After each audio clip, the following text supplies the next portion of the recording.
Good evening and a very warm welcome here to Orient Live for yet another game. They're coming thick and fast, and tonight it's high flyers and high spenders Birmingham City who the O's are facing on the road as we play at St Andrews, and of course we're bringing it all live here to you on Orient Live, and I'm delighted to be joined in the studio by two Orient legends, two league winners. It's Theo Archibald and Joe Widdowson. What a phenomenal left side of defence and attack that would have been, eh? Theo, firstly thanks for joining us, and just a quick update on how rehab's going.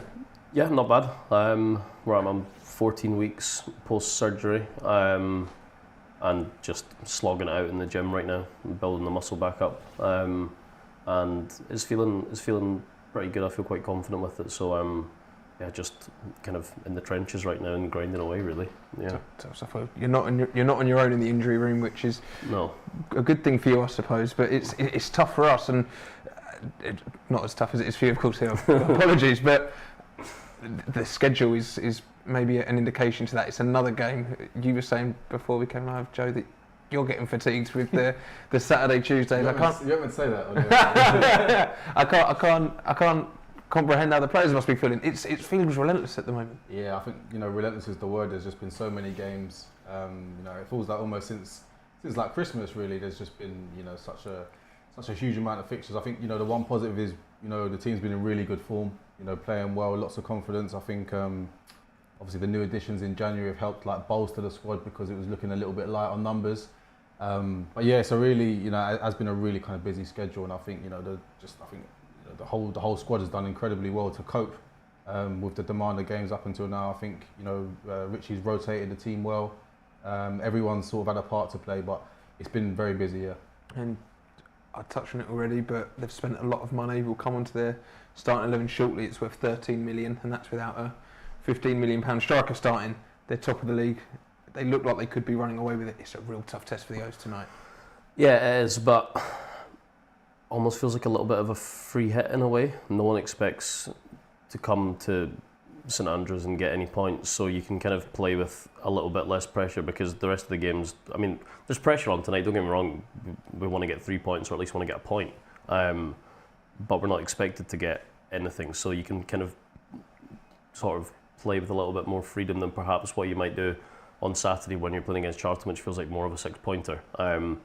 It'll be tough this evening, but it's a big occasion and it's something to be excited about, and hopefully they can all go out and have fun on the pitch for 90 minutes. That's what it's about.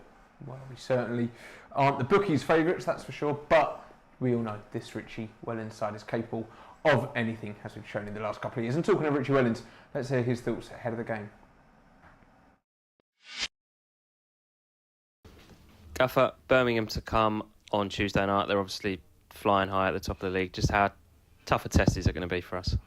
Well, there's not in this league. There's no tougher test. Good players, big squad, good style of football. Although they've gone a little bit longer in recent weeks from what I've watched. But yeah, they've got players that can just produce moments because they've got that experience, they've got that quality. A lot of them have played at higher levels. So yeah, in terms of tests, it's probably the toughest test. In terms of miles as well, so it'll be our third long away game in 7 days. Just how much of a toll does that take on the player? It's not ideal. I disagree with the EFL putting that Wrexham game in. It was uncalled for. It was unneeded, especially the amount of free Tuesdays that we've got going into the last 6 or 7 weeks of the season with the schedule that we've had before Christmas, during Christmas, and then it's actually got worse in the month of January and February. So it's been extreme. Obviously, the cup runs that we've had have not helped, but we've had to do it. And once we pass this game, and then Saturday against Charlton, then Tuesday against Rotherham, then it does relax a little bit. We've got a big enough squad to deal with it in terms of the forward areas. We're just suffering a little bit at centre back at the moment.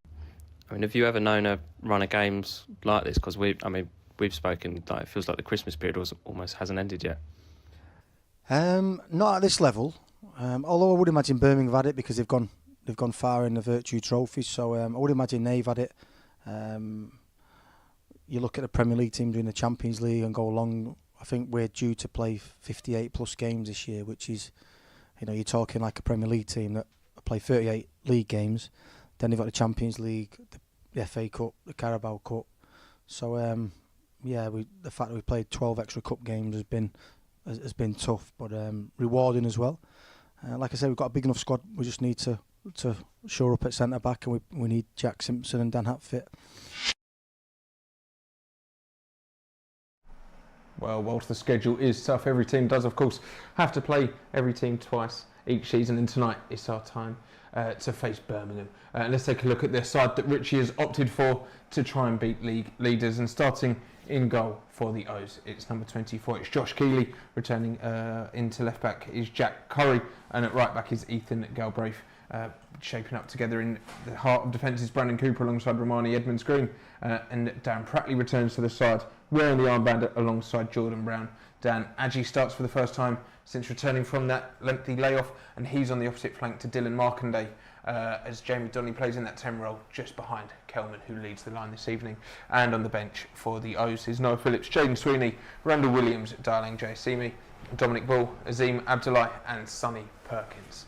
So, I mean, obviously Richie's having to manage minutes, manage this squad, and I mean the big one is Dan Adji coming back in and making his first start up against league leaders. That's exactly what you want to see in the team sheet. Yeah, I'm really happy Aggie's back, obviously. I'm not sure he'll obviously play 90 minutes, but I think it's good that he can start a game and get into the flow of it, because obviously there's going to be, it's an important run in, and we need everyone we can get. So yeah, he bolsters the attack most definitely, and then you look at the bench, it's a strong bench as well. You've got Sonny there, you've got Azim there. I think there's another foot. You've got DJ as well, all to come on. So yeah, there's plenty of forward options, and we're able to rotate who's starting and who's coming on, who's fresh and who's not. So yeah, I'm pleased to see Dan in the lineup tonight. Yeah, and that rotation, there's not been many instances in the last couple of months in this incredible run where Orient haven't got the ball in the back of the net. It's just what this side do at the moment. No matter the opposition, we are always on the score sheet. Yeah, no, you're right. I think goals have certainly been flowing recently. I think there was a period, wasn't there, like earlier on in the season, where we were saying that there was a lot of kind of good attacking play, but we just weren't quite managing to get the ball in the back of the net. But that's not been the case at all in in recent weeks. And I feel like there's really good options across the front line in terms of the forwards. I feel like everyone's contributing. There's a lot of different places that the goals can come from. But I agree with Theo. I think it's a real boost to see Dan Adji back in the team tonight. I just think he brings something different in terms of his physicality, his pace, his power, and whether he's out wide or down the middle, I feel like he just poses that different kind of threat with his running in behind, hold up play. He's such a handful, and he's probably sort of the only one in the squad I think that offers that kind of that physical presence, and can kind of pose that kind of threat to the opposition. We're going to need a real physical presence. We're going to need Jamie Donnelly pulling the strings as he has been recently. We're going to need Charlie Kelman firing, because when you look at the Birmingham defence, I'm sure we'll come on to it shortly, but 19 goals, they've got by far and away the best defence in this league. Even though we have been in good form, they're all going to have to up it one more tonight, aren't they? Yeah, but I think we've probably got one of the best attacks in the league, if not maybe the best. I don't know what the numbers look like over the last sort of 15, 20 games, but I can't imagine there's many teams who have scored more goals than us. So I think, yeah, sure, we're looking at the Birmingham side and saying, yeah, they're solid defensively, etc. But equally, they'll be looking at us and saying, not many teams have come here and will pose more of a threat than Orient. So I think it kind of swings both ways. They've only scored the 2 goals more than us. We've scored 49, them 51. So it whilst they've obviously got a very good defence, do you expect to see some goals tonight then? Yeah, definitely. Look, I think playing at home at St Andrews, I think it's more than likely Birmingham are gonna score. They've been prolific at home all season.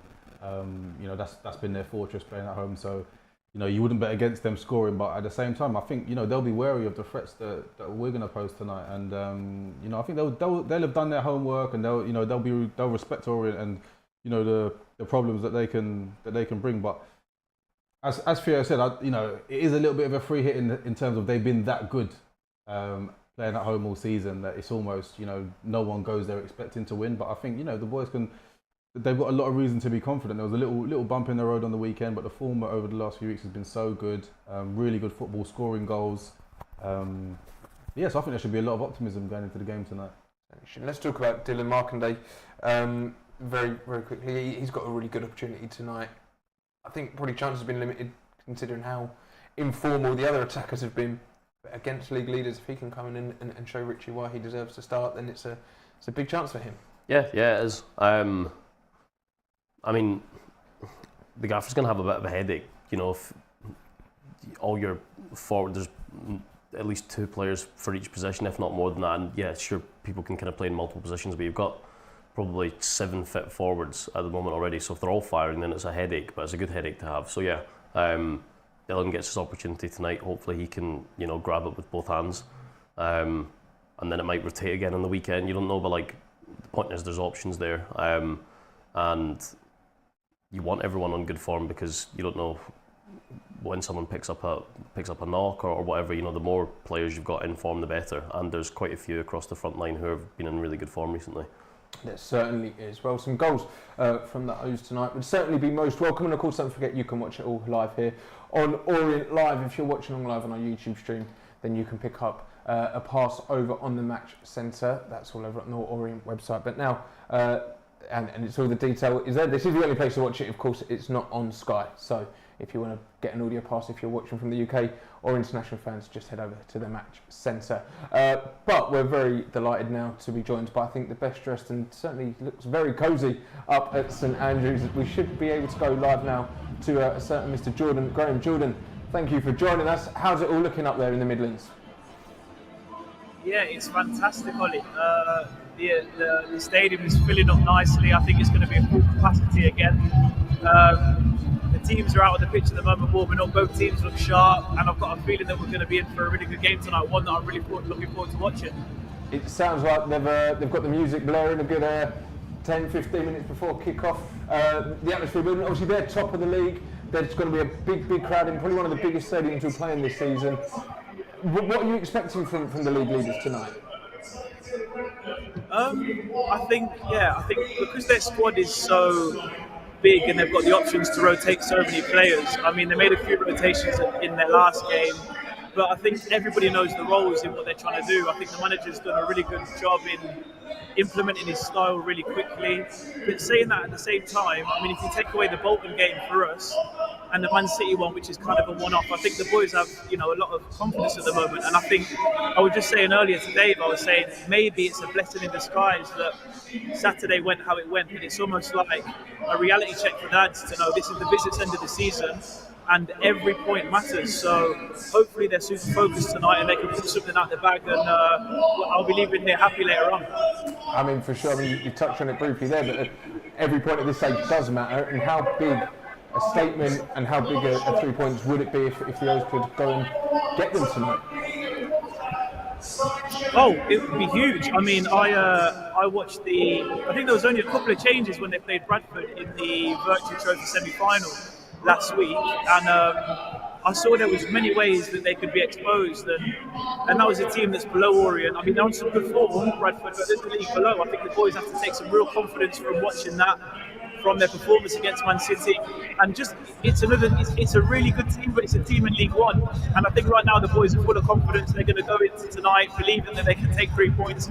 I think the gaffer is, the type of manager that doesn't want to ever settle for a draw. And when you've got 2 sets of teams like this with managers that are so ambitious, it sets up for a cracking game of football. It certainly does, and I know you're a former Blue yourself, in Orient colours tonight though, of course. But just with your expert knowledge on Birmingham, what would you be wary of from a playing centre style? Who are the danger men to look out for from a home side perspective? Ollie, say that again. They've turned the music up a little bit more, so could you repeat that? Really getting the atmosphere pumping. Now, I was going to say, obviously, being a former Blue yourself, you would have kept a keen eye on this team. From our perspective, what would you look out for from their playing style? Who are the danger men? I think their main strength, really, from the new manager Chris Davis, from when he came in, I think they're really good in the fullback area. So the fullbacks like to bomb on with Ethan Laird and Alex Cochrane. They like to play high up the pitch, and that allows their wide players to come inside and create rotations with the midfield. Obviously, you've got Sung Ho Pike and Iwata in midfield that are super confident on the ball. They drive forward, they break lines. The wingers come inside, they find pockets. So I think it's really important that we've got Prats in there tonight with that experience. He can help all the other lads in terms of where to be positionally. I think it's a great matchup footballing-wise because there's two teams that want to play in front of a full house. I don't think there's many more attractive games in League One to watch right now. So yeah, like I said earlier, it's one that I'm really excited for and one that I genuinely believe that O's can take 3 points from. Well, Jordan, really appreciate that expert knowledge. Hopefully you'll be cheering on the O's tonight and you'll be successful in doing that. But we'll let you get ready ahead of kick-off and your co-commentary duties. Yeah, no, thank you for having me on. And please take care of Theo. We'll look after him, don't you worry. But that does bring us on nicely, of course, to the lineup for the home side. They are, of course, as we've already touched upon, flying high, and it's a very strong and a very expensive squad for the Blues. And starting in goal is actually former Orient player Ryan Alsop. Jordan touched on him just there, but Ethan Laird and Alex Cochrane take up the fullback positions with the captain Christopher Clara alongside Ben Davies. Tomoki Iwata and Seong Hu Pike are pairing together in the centre of midfield with Kieran Dow, William Phil Williamson and Taylor Gardner-Hickman, the three just behind the striker, who tonight is Alfie May. And on the bench for the home side is Bailey Peacock-Farrell, Grant Hanley, Christian Balick, Emil Hansen, Luke Harris, Lucas Ukatitz and Jay Stansfield. I mean, just reading out the bench there, I think gives an indication of the quality in this squad. I've touched on it, £13 million, the starting 11 costs. Whilst we're not a million miles away in the table, budget-wise, this is a giant in the league. Yeah, obviously, they've invested hugely in the squad, brought in some real quality. I think, especially in the forward areas, Jay Stansfield, Alfie May, proven goal scorers at this level. So they're obviously a strong side, and they got a lot of quality in all areas of the pitch, to be honest. But equally, I feel like, look, we're a good side ourselves, in good form, good players, young, hungry players, coached well, play a good brand of football. So, as Jordan said there, I think it'll be a good matchup. There's, like he said, they're a good team, but they're still only a League One team. So, look, I think, looking forward to a good game of football tonight. Alfie May leading the line for them. He's been a potent striker in league, gets plenty of goals, but I think he's probably second, third in the pecking order, but the way injuries have fallen, he's starting tonight. Yeah, I mean, he's a good player. I remember playing against him when he was at Cheltenham, and considering he was normally playing on a side that were feeding off scraps, his numbers were pretty good. And then he obviously got a move to Charlton, and scored quite a lot of goals. And again this season, he's been doing well at Birmingham. So he's. Sure, maybe he's not the number one striker if they had everyone fit, but he's a threat. He scored against us earlier on in the season, so I mean, he's a good player, and he's very good in the box. So we need to be tight to him all game. We certainly do, but Jordan's touched on it already with the inclusion of the experience of 39, I think very nearly 40-year-old Darren Prattley. I mean, the quality and the money they've spent in that midfield areas, the defenders, we're going to have to really lean on that experience of Darren Prattley, and Jordan Brown's been in such good form of late as well, but winning those battles and stamping our authority as the visiting team, we're going to have to really try and impose ourselves early doors. Yeah, we will, and I think those two as kind of like the holding midfielders are going to have a key role to play, because Birmingham are really good in and around the box. The way they move the ball, the way they the front men combine, as Jordan said, the wide men roll inside, play in pockets, difficult to pick up, like to play good intricate football, get shots off and be creative. So, for Prats and Jordan Brown tonight, I think they got a big role in trying to, get tight to people, intercept, win balls back, and kind of stop them from playing their game, really, Birmingham in and around the box, which is one of their big strengths. So, big role to play, and I think obviously, like you said, with Pratt's experience, as Theo will know, it's not just his football, but what he can bring to those around him. The way he communicates, the way he leads, And yeah, so he'll have a big part to play, I'm sure, tonight. He certainly will. We've got some clips of the Birmingham goals conceded in recent weeks, and whilst they haven't conceded many, that's, as we've already said, that's not going to be an issue for our attackers with the form that Donnelly's in, Kelman's in. This is a defence that on our night we can score past anyone. Yeah, we can. Look, Jordan touched on it. They're top of the league, and they're probably going to win the league. But they're still in the league. This isn't this isn't Man City we're playing against. This is Birmingham City. So there's no reason to be fearful or anything like that tonight. I think we go out and play our own game. That was Harry Smith, former O, scoring that header, wasn't it? I was going to say, we're seeing a lot of balls whipped in, a lot of set pieces. Do you think that's potentially something? I know it's not our game, but do you think that's maybe something Richie would have looked at, Theo? Well, quite possibly. I mean, looking at most of these goals, I'd say about 75% of them seem to have come from set plays, and if not set play, then a cross in the box. So perhaps that's the thinking with Dylan maybe starting on the left-hand side, left-footed player getting crosses in. You've got Adji, who's a winger but can play 9 quite comfortably. He'll be getting the back post with Kelman as well. So maybe there's some thought process behind that, definitely. Look, I mean, I just think we've got to go out there and enjoy it. These are the games you want to play in. This is kind of it's going to be a good atmosphere, and this is what you play football for. It's not just going to be 20,000, 25,000. They're in a good place. It's going to be a party atmosphere. All the more motivation to go and spoil the party.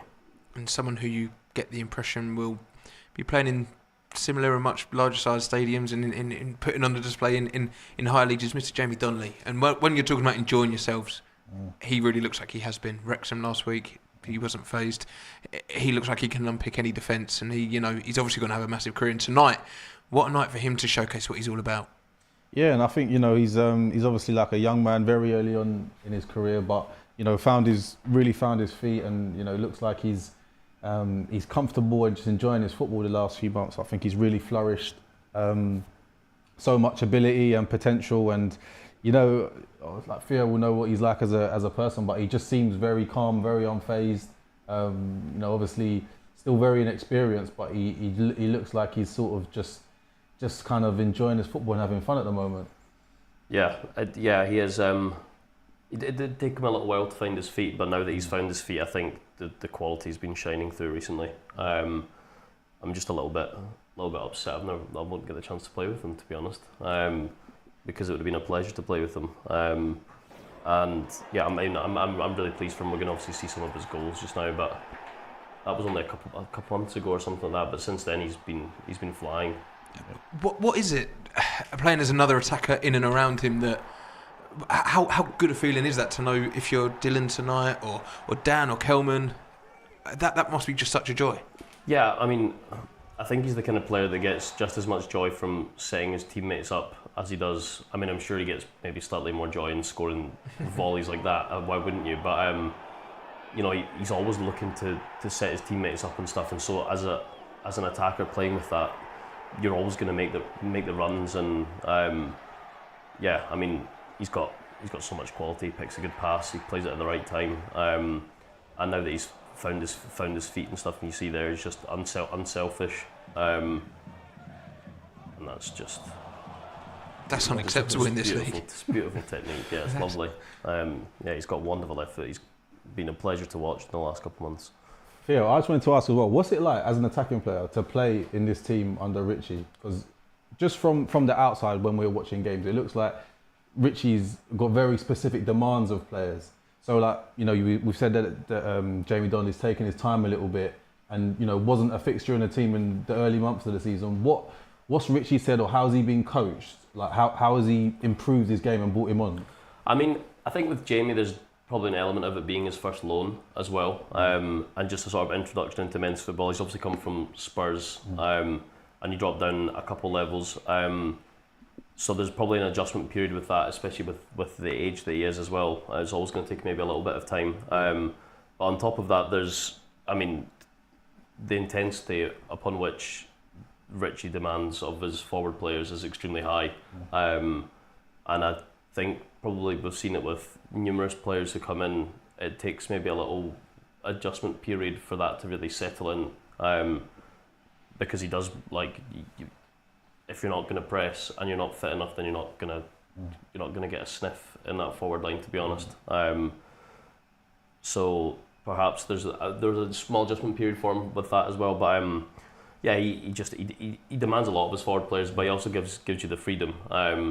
And I mean, you see the positions Jamie picks up, for example, he's got the freedom to come into pockets and just kind of play his own game. I think we've managed him well. And whilst we're talking about him, of course, do you look to, and as we've seen the goals conceded, the quality of the balls we've seen him be able to put in, you as a manager, do you look to try and, organically as possible, put everything through him? As an attacker, I'd never played as an attacking player, so I couldn't tell you. But I think he's someone that you want to try and get him on the ball. You want to obviously play to his strengths. You want to, you want him sort of playing between the lines, in pockets, picking the ball up, and as Theo said, having that license to be creative. But also at the same time, he's not just a luxury player. I don't think you can in League One. I don't think you can play with sort of like a free role and sort of do what you want. He's obviously got a role and a responsibility within the structure, especially without the ball. Theo saying there, Richie demands a lot, in terms of intensity, pressing, winning the ball back.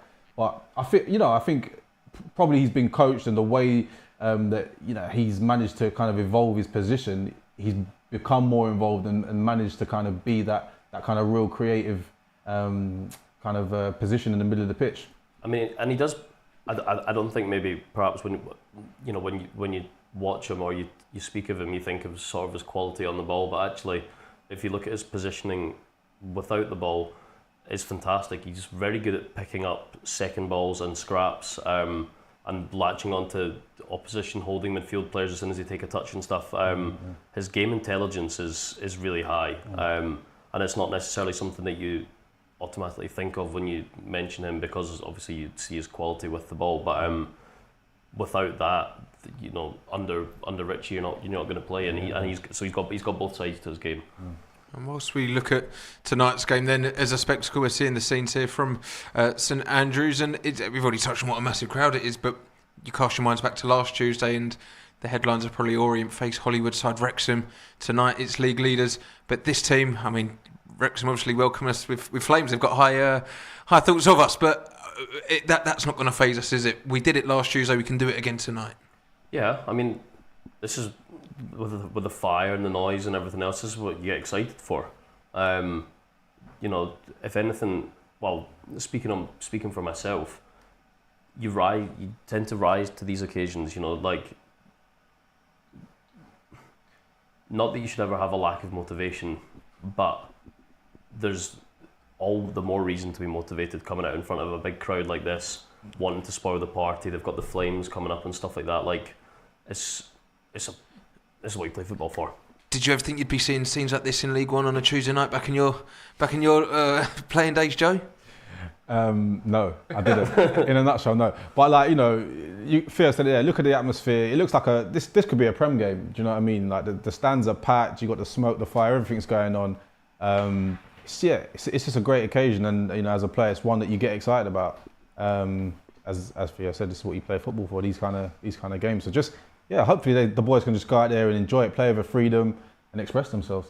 Well, the players are sizing each other up before kick-off and doing the pre-match formalities, so it's time for our match commentary team to do the same, and it's time to hand over to Dave Victor and Matt Hiscock with their very special guest of Jordan Graham.